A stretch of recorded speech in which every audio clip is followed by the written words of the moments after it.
도망간 베트남 애보다 이쁘다。 老头见到刚进门的儿媳妇垂涎三尺，起了歪心思，只因对方肤白貌美大长腿。等到儿子外出后，公公再也把持不住，趁着怀孕的儿媳正在睡午觉，悄然生息的来到身旁，然后将她狠狠地折腾了一个晚上。画面太过于火爆，细节只能放在最后再讲。反正是由于用力过猛，导致女人早产了。丈夫出差回来后，认为这个孩子变得不干净了，一气之下居然狠心将亲生儿子贩卖。女人心灰意冷，以奸强罪和贩卖小孩罪，怒将父子二人告上法庭。原来女人名叫缇娜。父母早早离世，孤身一人度过了大学生涯。一次偶然在网上结识了男人卢平俊，不久两个人从网恋奔了险。缇娜刚一进家门就被公公色眯眯的盯上了。缇娜逐渐的察觉到男友卢平俊欺骗了她，但因为之前一直很孤独，所以既然有了家庭，就打算好好过日子。进家门没几天就怀了身孕，作为孤儿无亲无故，孤独了半生的缇娜，有了孩子后更加努力的生活。可就在男友去外地出差时，这一切的一切被这个可恶的公公摧毁。丈夫的无情将她彻底推向了深渊。得知自己的骨肉被丈夫贩卖后，她为了寻找丢失的孩子，辗转反侧接触到了一个叫千所长的女魔头，因为她是人贩子团伙最大的头，这样缇娜就有机会寻回自己的孩子。大部分被拐的小孩都是从她手中出手的。为了找回自己的孩子，缇娜彻底的黑化了，毫不犹豫的加入了这个团伙，做起了黑心的勾当。她负责引诱孕妇，将他们骗到窝点，等到孩子一出生，缇娜就会抱走卖掉。但白里有一说，这天一个被骗来的印尼女人，孩子刚生完就被抱走，之后趁夜偷偷逃跑。可刚刚生完孩子的她怎能经得起这样的折腾？无奈来到警局寻求帮助，但这里的警察懒得理会像他这样的外国人，于是决定只身一人找到千所长，希望能要回自己的孩子。当他看到千所长此时恶魔的笑容后，他意识到在这里无论做什么都会无济于事。失望的印尼女人暗暗发誓，一定要让这些人受到惩罚。可缇娜这边想要搞个本地的户口，因为这样就能名正言顺的留在这里寻找孩子。摇身一变化做成性感未婚美少女，成功骗取到专案组刑警光浩的放心，这让刑警光浩遇到这么美的女朋友后，心里乐开了花，对缇娜是百般有加，放在嘴里怕化了，捏在手里怕碎了。在两个人交往后，缇娜时常的来到警局示好，可好景不算很长。有一次缇娜要参加一场义卖会，实则就是寻找猎物的场会。在去之前，男友光浩百般叮嘱注意安全，可没想到不出意外的话，意外还是发生了。正当缇娜与千所长寻找目标之时，场内突然进来一个行为举止怪异的神秘人，他往人群中拽着手推车，车上放着巨大的塑料桶，从桶里崴出不知名的液体，迅速泼向人群中，接着将整桶液体倒在地上，吓得众人哭着喊着要回家找妈妈。顺势神秘人拿出烟雾弹扔进人群，然后取出吹枪，每一标都百发百中，液体让地上非常的湿滑，众人逃跑不利。接着漫步来到千所长面前，轻轻一吹，千所长脖子中标，缓缓倒地不起。神秘人目的达到，慢慢的转身逃离。这时有位男议员躲避后报了警，他将这里发生的事情向指挥中心描述一遍，之后各个部门迅速出击。千所长已经上气不接下气，表明是中毒的迹象，猜测飞镖上有毒。缇娜赶紧跑过来帮忙救治，此时男友光浩也及时赶到了这里。指挥中心的叶子从视频看出，凶手不是男人就是女人，并同时通过着装打扮猜测应该是名印尼人。再加上现场的描述，小帅从资料库中锁定了疑似嫌疑人的目标，在一名女性中心会员里唯一的一名印尼人，来到韩国有2年了，名叫破提维，27岁，曾经就读过印尼最好的大学。都警官收到鲜喜后立即出击，辗转反侧，顺藤摸瓜，沿着气味一路追逐，最终将骑着大赛的嫌疑人扑倒。嫌疑人摘下头盔起身继续逃跑，但是没跑出去2步，被导演在暗处安排好的一辆小汽车撞到。这时各个路口的警方们也都赶到现场将其围堵。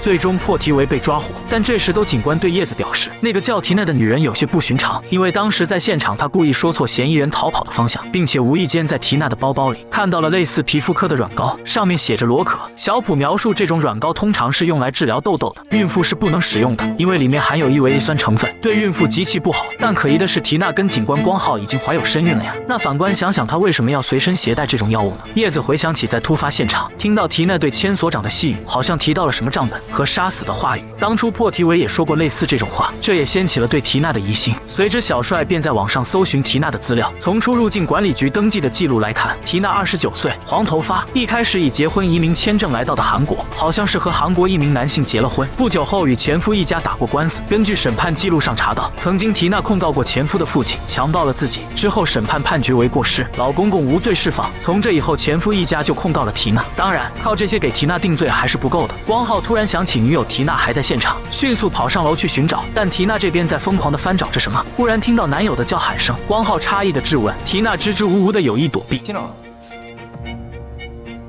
한국말이 언제 그렇게 늘었어?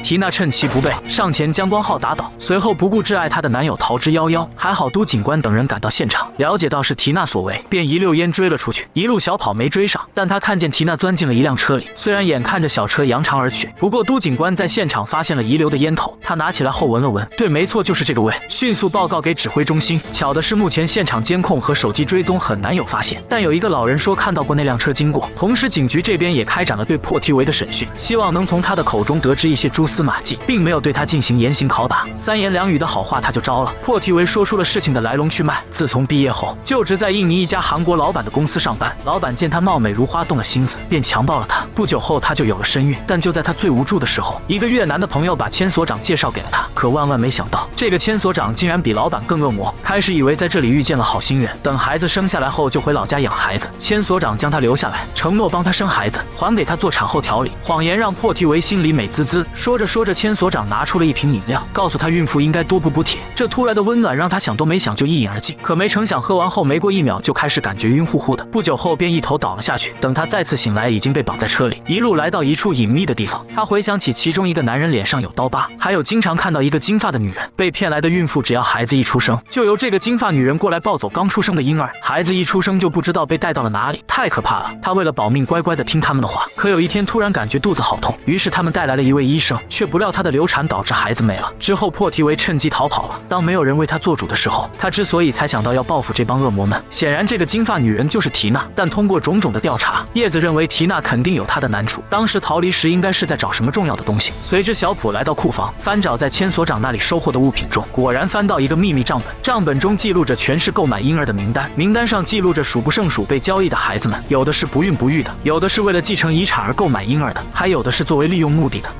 완전 미친 인간들아 이거.